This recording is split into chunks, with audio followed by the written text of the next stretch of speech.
Shalom Ouvracha, bienvenue pour la suite de la Souga de Mitasek. Nous avons pu déjà voir aujourd'hui le Tosfot dans Masechet Kritout qui nous a donné l'explication, la définition qu'il y a entre le din de Shogeg et le din de Mitasek. Le Shogeg, réellement, lui fait une erreur dans le din, il est à Badin, alors que le Mitasek, lui, il est toé dans la Metsiout, il fait une erreur dans la réalité de ce qui est en face de lui. Il en ressort que d'après Tosfot, on peut avoir une personne qui fait exactement la même action face à ce qu'elle a en face d'elle, et dans un cas être considéré comme étant Mitasek, ça c'est parce qu'il s'est trompé sur l'évaluation de l'objet, en pensant que c'était du talouche et c'était Mechoubar, ou bien non, il pensait que c'était autorisé de déraciner quelque chose qui était Mechoubar, et là ça s'appelle carrément du Shogeg.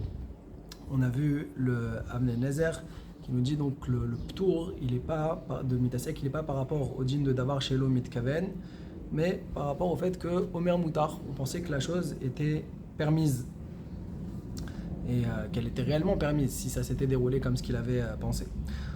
De ce fait-là, on s'est posé la question, mais alors jusqu'où ça va cette notion de Mitasek qu'on n'est pas tour d'après Tosfot? Sur ça, on a vu aujourd'hui le Mekor Chaim. Le Mekor Chaim ramène une halakha concernant quelqu'un qui aurait du Chametz chez lui à la maison. Et il n'aurait pas fait bdika, mais lui n'est pas conscient de savoir qu'il a du Chametz. Est-ce qu'il est au vert, est-ce qu'on va dire qu'il est shogeg, qu'il a une avera, ou alors non, est-ce qu'il est mitasek, puisque pour lui il n'y a pas de issour. Et il nous donne le chidouche ici, au nom du Magen Avram, qu'effectivement il est considéré comme un shogeg, comme le cas de celui qui aurait mangé du chelev par inadvertance. Et donc, d'après Tosfot, c'est étonnant, puisqu'on devrait dire que dans un cas pareil, au contraire, il est mitasek, puisque lui il pense qu'il fait quelque chose de moutard. Et donc, ça devrait être permis, d'autant plus qu'ici il a ni la kavana, et en plus de ça, il n'a même pas de hana, donc c'est même pas comme le chelev. Comment on peut le considérer comme étant shogeg? Et donc, a priori, on reste en question sur l'opinion de Tosfot, ici. Pourquoi donc ce serait assour? Sur ça, on a vu le chidouche qui a été donné donc dans le Mekor Chaim, qui nous dit que pourquoi on est ici dans du issour? Parce que c'est un lave chez En Boma. C'est ici, c'est posséder du Chametz chez soi à la maison. Quand est-ce que la Torah dispense le mitasek? C'est parce que la Torah va demander un maasé et que dans ce maasé là il n'y a pas eu de kavana. Mais ici que c'est un lave qui est passif, d'accord, de posséder du Chametz, sur ça il n'y aura pas le ptour de mitasek. Pour conclure, on a vu aujourd'hui le Kovetz Shiurim avec la question qui a été posée également pour quelqu'un qui serait rentré dans le Migdash Tamé.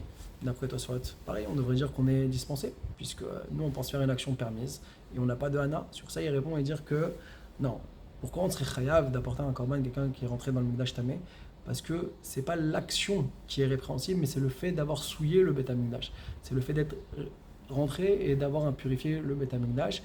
Et que donc, ici, encore une fois, même dans un lave chez Enboma, c'est ou bien comme le cas du Migdash ou comme le cas du Chametz, alors on ne sera pas considéré dans le tour de Mitasek et on sera donc Shogeg et Chayav de Korban Chazak ou Baruch.